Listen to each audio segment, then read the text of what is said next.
एक भोंदू रहता था, पर वो इतना सीधा था कि सब प्यार से उसको भोंदू ही बुलाते थे। गायों की सेवा करता था और जिस आश्रम में रहता था वहां के गुरुदेव शाम को प्रवचन करते थे तो सबसे पीछे बैठ के सुनता था। भोंदू को लगता था गुरुजी जो बोल रहे हैं ये बिल्कुल सत्य है, इसमें कोई झूठ नहीं है।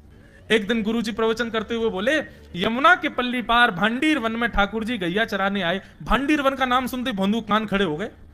बोले भांडीर वन तो मैं जाता हूं गैया लेके, मुझे तो कभी मिले नहीं वहां पे। अरे मुंह में ही कमी होगी, मुंह में ही सामर्थ्य नहीं होगी उनको देखवे कि मैं ही नहीं देख पाए होंगे, वो तो आते होंगे वहां पे, मुझे ना दिखे होंगे।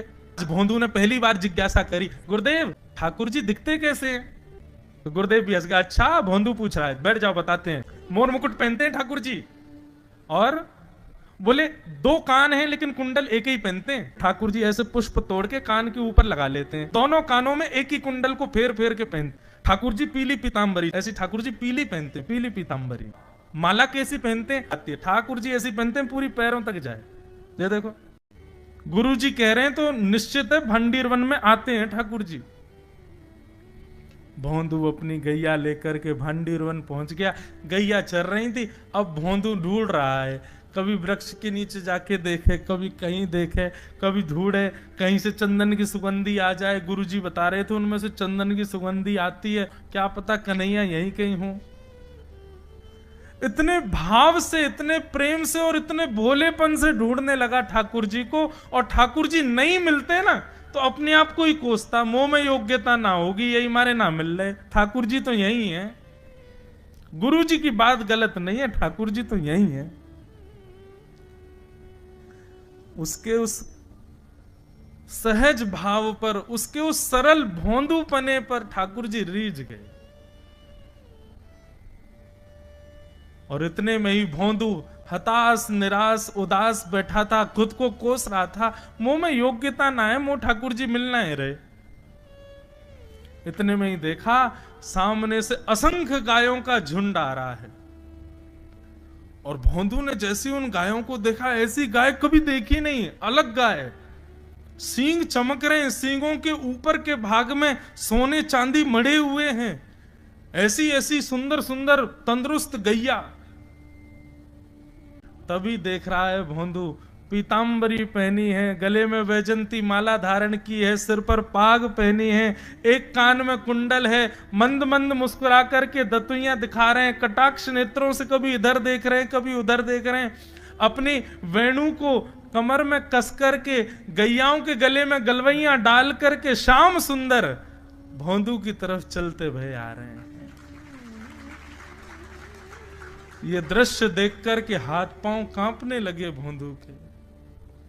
उसको लगा मेरे पास तो आएंगे ही नहीं, है वहीं से मुड़ जाएंगे, अब मैं उनके पास जाके उनको असहज नहीं करूंगा, यहीं से देख लूं, यहीं से प्रणाम कर लूं।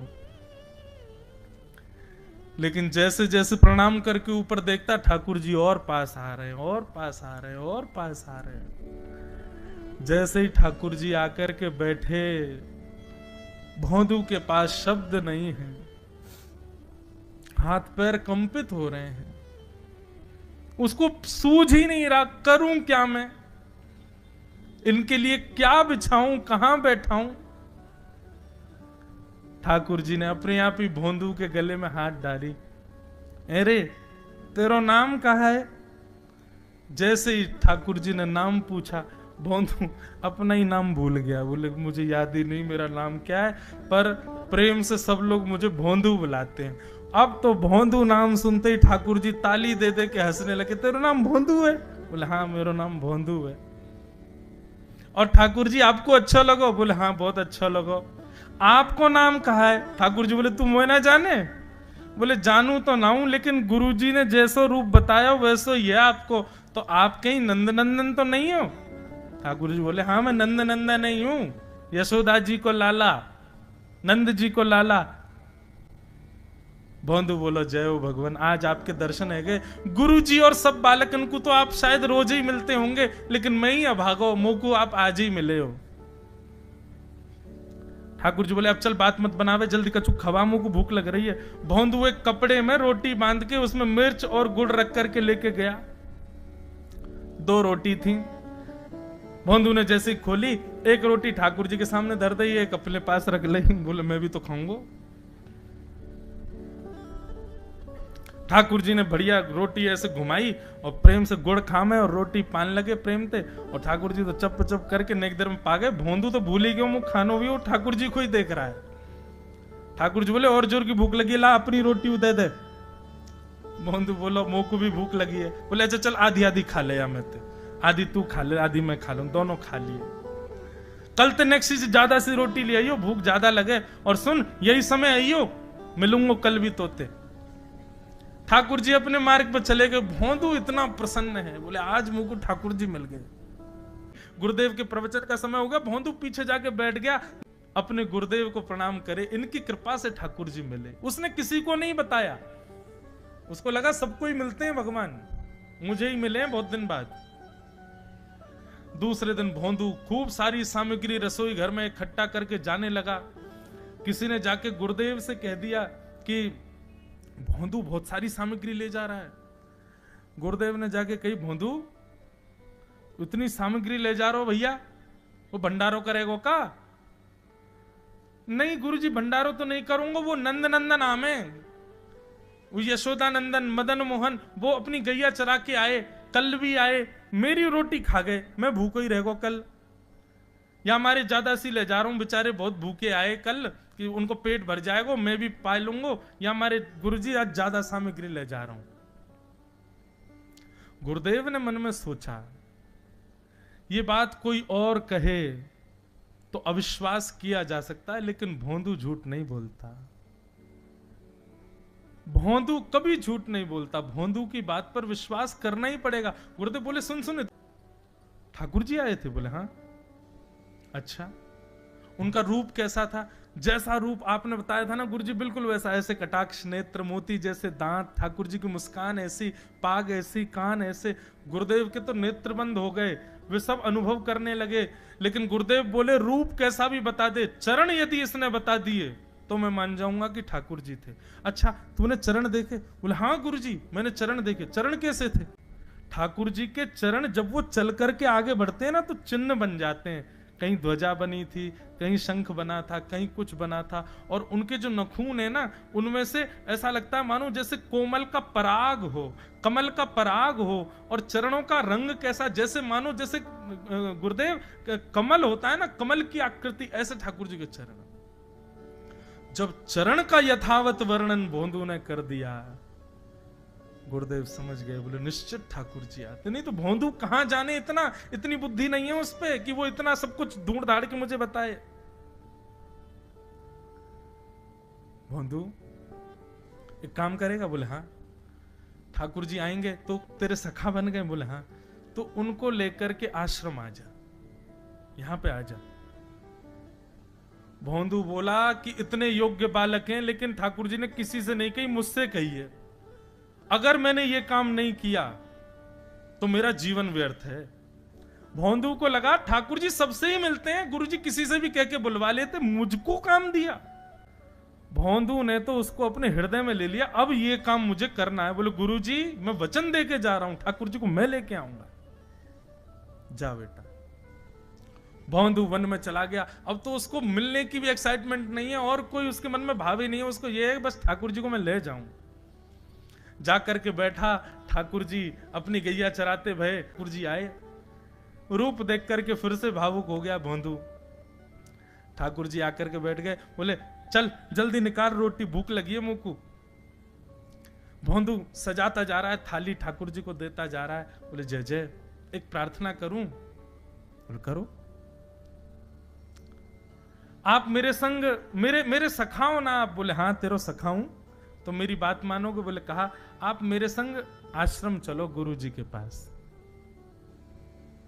ठाकुर जी रोटी पाते जा रहे, ठाकुर जी ने अनसुनी कर दी बात। बोले जय जय कछु कहो ना, आप चलोगे ना?